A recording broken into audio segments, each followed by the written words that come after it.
Claire.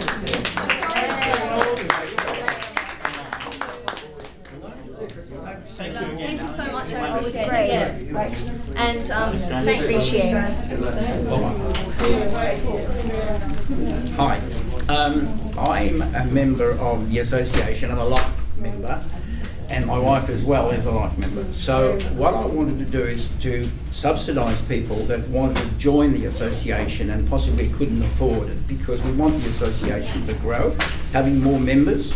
So normally it's $22 to join, so you pay that once, and $22 every year, unless you're a pensioner, which is, again, I think $16. So anyone that wants to join, at the moment, we're subsidising that for a limited time. So that's what I wanted to tell. The reason why we're doing this, we want to give back to the association, and especially to Dr. Samra for what he's done to help us. Sorry, I get a bit emotional, so I'll just stop for a minute. Now, in 2000 I had a heart attack, and in 2000 I had a bypass. And from there on in, it was all downhill for me because I was on medication. Now, I most probably was hypoglycemic, but didn't realise it. And as I said to Claire, 3 different doctors, including a cardiologist, couldn't diagnose what was wrong with me. They all came to the conclusion that the problem was up here. Okay?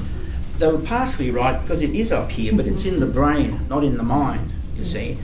Eventually, I was on medication through my heart, I was on 4 different medications, and I think they would have had some parts in doing what it did. I was waking up in the morning with very bad anxiety, very, very bad anxiety. I'd get up at 3 in the morning and go for runs to dissipate all the energy inside of me.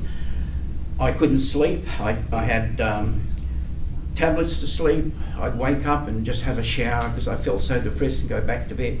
Eventually, it drove me to the point where I thought, what's the use of living like this? You know, this is not a life, this is just an existence, you see. And I happened to stumble upon an article in one of the magazines, back Dr. Samra here. I tried to get in contact with him through his secretary at the time, but he was booked out for 3 months. And I thought, well, look, you know, in 3 months, I won't be around. That's how bad I felt. So I tracked down the fact that he'd written the book, and we found the book eventually at the Mossman Library. In the meantime, this lady who was the librarian at Waverley, where we made the inquiries, asked me why I wanted the book. So when I told her, she said, look, my son is 18, and he was on drugs, and he almost killed himself a couple of times, and finally found a doctor who said, brown sugar, stay right off it. I'm talking, this is about 12 years ago, right? So, and she said that helped him a lot. So anyway, I got the book, read up on the diet, went on the diet, and I got well. And unlike Claire, I just put a stop to everything. I thought, look, and I keep saying this, if someone would have said to me, look, this is chicken manure, if you eat this, you'll be okay, I would have eaten it. That's how bad I was. I was really bad. My own doctor said, look, you're having a nervous breakdown. So she referred me to a psychiatrist, who then put me on Prozac. Okay? Then he put me on psychotic medication, which was very, very strong. And this is what I'm talking about. This is what I call misdiagnosis. Okay, it's a person's life, and obviously they're trying to do the right thing, but they're guessing a lot of times. Now, this psychotic medication, when I went to the chemist to get hold of the actual side effects it had, because you can get that from the chemist, he said to me, look, Mr. Costi, I wouldn't read this if I was you. I said, look, I want to see it.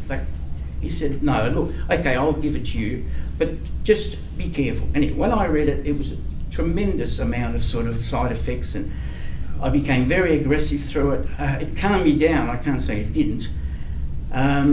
So I went back to my psychiatrist, who said, look, your problem is that we just opened another business in Mossman. He said, get rid of that and you'll get rid of your problems, because that's what's causing the problem, okay?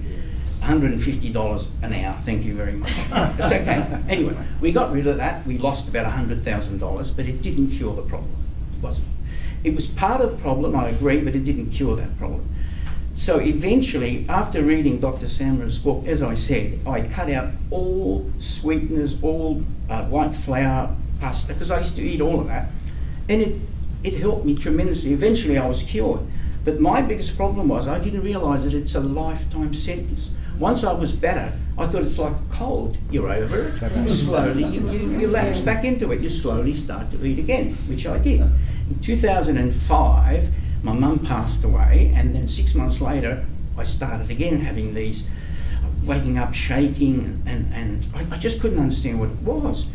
A couple of times, as I said, I was so bad that I thought of jumping in front of a train. Really, that's how bad I was. And then I remembered about Dr. Samra. I had a very bad panic attack. They raced me to St George Hospital here, and they said, no, it's not your heart. It's up here. It's all psychosomatic. You know, it's in your mind.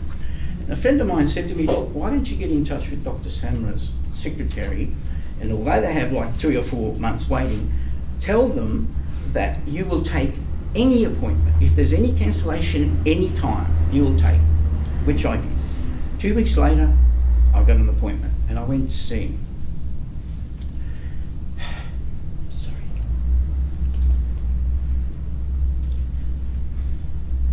I'm sorry. And I've never looked back. Thanks.